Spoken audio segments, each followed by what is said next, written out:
আল্লাহ নামাজের জন্য ডাকে না। এই উম্মতকে এতটুকু ভালোবাসেন, এতটুকু ভালোবাসেন যে আল্লাহ কথা বলার জন্য ডাকেন, নামাজের জন্য ডাকেন না। এই জন্যই মনে হয় কিতাবালা লেখছে মুসাল্লি উনাজি রব্বা, নামাজি আল্লাহর সাথে কথা বলে।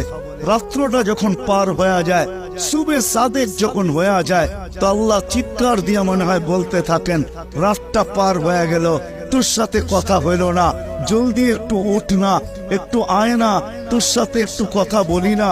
আবার যখন সকালেরটা ফজরেরটা শেষ হয়ে যায়, আবার দুপুর আসে, তখন যেন আল্লাহ বলতে থাকে, সেই সকালে কথা হইলো, এখন তো দুপুর হয়ে গেল, তোর সাথে কথা হয় না, একটু আয় না, দুপুরে একটু কথা বলি না।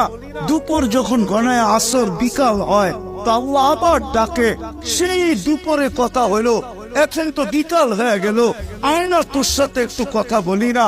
বিকালের পরে যখন সূর্য ডুবে যায়, তো আল্লাহ আবার বলে, সেই বিকালে কথা হইলো, আর সূর্যটা ডুবে গেল, এখন তো রাত্রই হয়ে গেল, আয় না, তোর সাথে একটু কথা বলি না, যেটাকে মাগরিব বলে।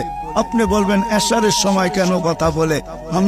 আমার মন বলে এশারের সময় মনে হয় এই জন্য কথা বলেন যে একটু পরেই তো ঘুমায়া যাবি, কাল সকালে উঠাইলে তো উঠবি, যদি না উঠাই তো আর কোনোদিন উঠা হবে না, চিরদিনের জন্য নিদ্রা হয়ে যাবে, তোর সাথে আমার কথাও হবে না, একটু পরে তুই ঘুমায়া যাবি, আয়না শেষমেশ তোর আর আমার একটু কথা হইয়া ঘুমা।